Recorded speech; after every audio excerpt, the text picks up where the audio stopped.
So, hello again everybody. Thought I'd share this video with you. This was a job I was called to again earlier in this year. Basically the client had a couple of bathroom lights that had failed on them, and they would just basically wanted me to come in and take a look.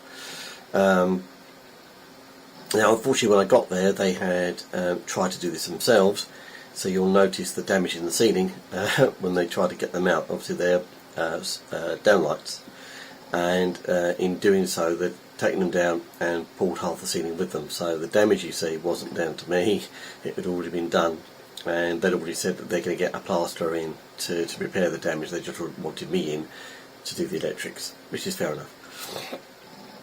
Now initially I just thought this would be that they were sealed units and they just needed replacing. That's what I thought it was. As you'll see with the photographs that will come up in just a second, it was way worse than that. When I took a look at the wiring, it wasn't great and was burnt. There was an obvious thermal damage to the cables and to the innards of the lights. So it was way worse than I thought. So I thought I had to go up into the loft and have a look to see exactly how these lights have been put together. There's only two in the bathroom. Anyway, I then found, you see in this picture here, this transformer, only rated for one light, badly terminated, wasn't fit for what it was supposed to be doing at all. No wonder the cables had overloaded. There was, well, I'm surprised. They were damn lucky that they didn't have a fire, if I'm honest. Anyway, so I had to take that out of the loop, rewire it, as you'll see, put both new 240 volt lights up in place, fire rated ones, to get that right effectively. So that is what you're going to see in this video. So you'll see, as I say, you see the photographs which I've just put up. There's some more video of the thermal damage that was done, and you'll see what I did to put it right. So let's get on.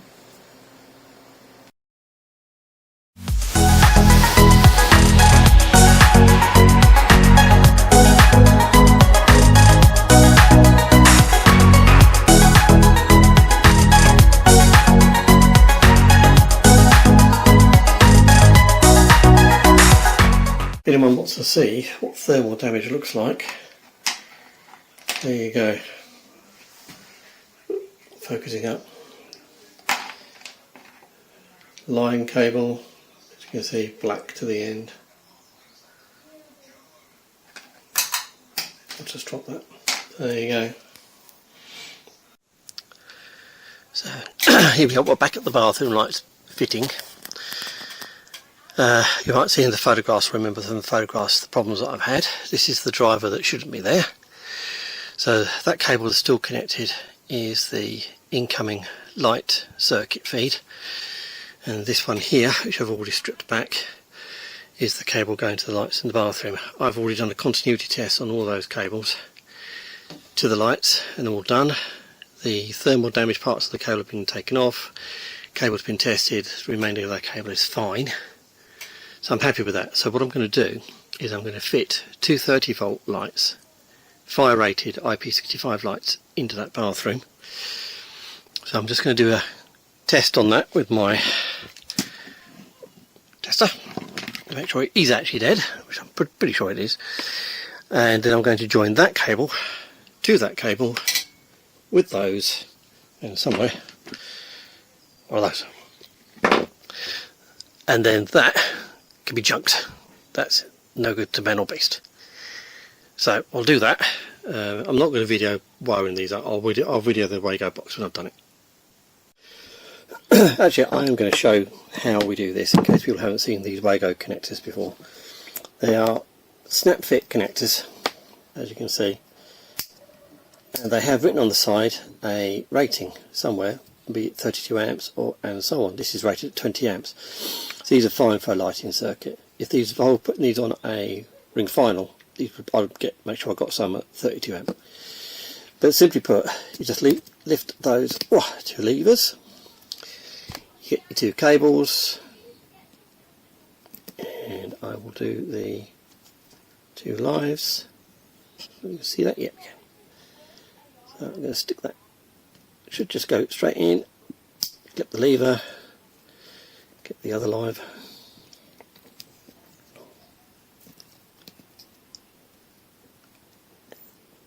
It is a bit fiddly sometimes to get it, there it goes in, and that's in, and that's in, and that is all there is to it.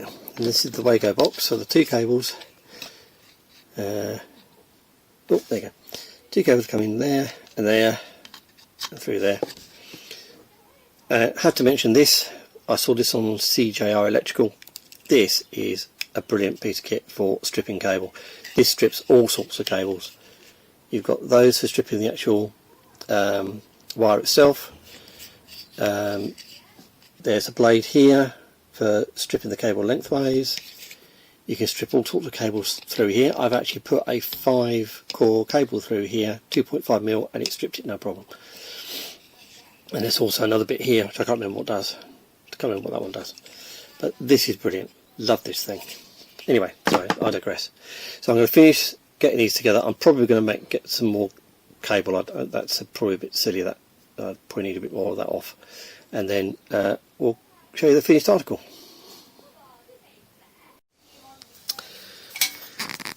So here's the finished Wago box, all cabled up. If anyone's wondering, by the way, these are 3mm earth sleeving, which I find works with 1.5 cable.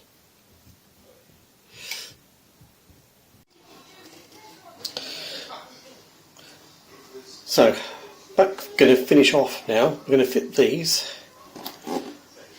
F-type lights from I can't pronounce that, but there you go. It's fire rated, that can be buried in insulation, and they're IP65. Already got one up,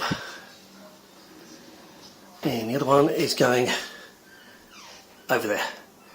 Now these are push fit connectors. Here's the light. So under there, undo that screw, and there are push fit connectors, 2 lots, so live earth, line earth neutral, line earth neutral, which is nice and simple. They're a bit fiddly to get in. Other than that, great, I like these. They are quite tall, as you can see, so make sure you've got your clearance before you fit them. Right, okay, they're in. There we go. They're nice lights, but they're clip fittings are a faff, if I'm honest. I think if they'd been screw ones, I think I would have done, personally, I would have done it quicker. I'd like to know what other people think of these. They're really nice, but they've got to work on their clip fittings, I think. But anyway, that's only my personal opinion. I'd still fit them, and I'd still recommend them, to be honest. They are brilliant. Anyway, so I'm now going to do my dead test, because I've done all the rewiring up there. And then we'll get them in the ceiling. Oh, and the customer wants the bezels changed. They come in multiple bezels, and we've got some brushed steel ones to go on, so I'll get those on in a minute. So there you go. Customer was most relieved. Likes the new lights. I've not gone back and I've not seen how they look now that after the ceiling had been repaired. So hopefully they've actually done that now. So there, yeah.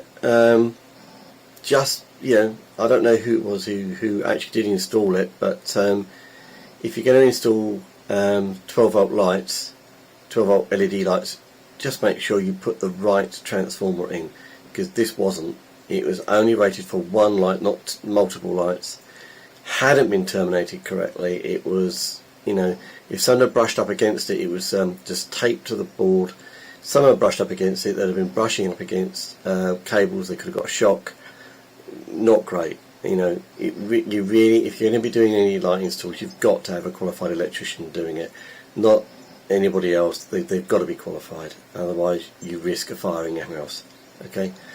Anyway, so that's me off my soapbox. So thank you for watching, and join me on the next one.